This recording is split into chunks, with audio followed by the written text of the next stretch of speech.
Si je vous dis LMFAO, Kesha, Ina, Florida ou même Ozone, quel est leur point commun? Oui, on se demande tous où ils sont. Et c'est tout le sujet de ce podcast. Bonjour. Écoutez, voilà, on a des élans de nostalgie de temps en temps, on tape sur Facebook le nom des anciens potes de classe pour voir ce qu'ils deviennent, ou bien on réécoute des morceaux parce que ça nous rappelle une époque. Et bien moi aujourd'hui, j'ai envie de taper le nom de certaines célébrités qu'on a tous connues en fait.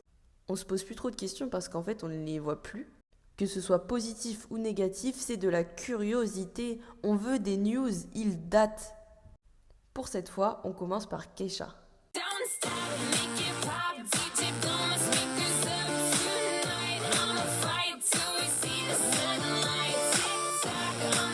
Pour moi, TikTok, avant d'être une appli, c'était ça. Et même le début de l'application qui s'appelle TikTok, c'était encore Kesha à mes yeux.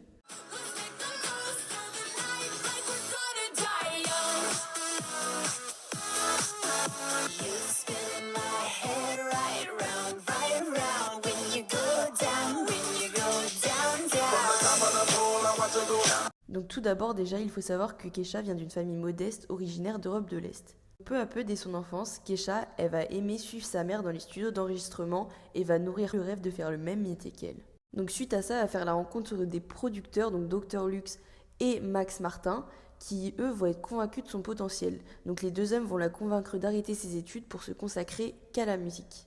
Alors, je ne sais pas s'il y en a qui savent, mais je vous préviens parce que c'est assez triste. Ces rencontres vont la détruire. Donc le grand succès va arriver en 2005. Quand Kesha perce enfin, elle en profite pour régler ses comptes avec quelqu'un qui lui cause pas mal de soucis depuis très longtemps, son producteur. Ce qu'on sait pas, c'est qu'elle, ça fait longtemps qu'elle tente de percer, et depuis tout ce temps, elle a le même producteur, et ce producteur lui détruit sa vie, à base d'harcèlement sexuel, d'harcèlement émotionnel, pression psychologique, bref, un mec qui détruit sa life quoi. Donc elle vole enfin de ses propres ailes, elle prend son courage à deux mains d'aller se battre en justice contre ce mec. Et la justice, c'est faux aux USA. La loi, c'est que si l'agression sexuelle date de plus de 5 ans, ça compte pas. Voilà, fallait le dire avant. Ils n'ont pas le concept de traumatisme. Du coup, après ça, son producteur va pas la lâcher, à base d'harcèlement psychologique, physique. Ça ralentit sa carrière de fou. Elle l'a eu pendant très longtemps dans les pattes, un mec qui faisait tout pour la détruire. En 2016, du coup, on sait qu'elle est revenue, avec des morceaux qui d'ailleurs parlent de son producteur. Please just let me die. Being alive hurts too much. When I'm finished, they won't even know your name. You brought the flames and you put me through hell. I had to learn how to fight for myself. And we both know the truth I can tell. I'll just say this is the wish you farewell. I hope it's somewhere. Donc en 2020, elle a sorti un album qui a marché pour son échelle, ça a marché pour elle.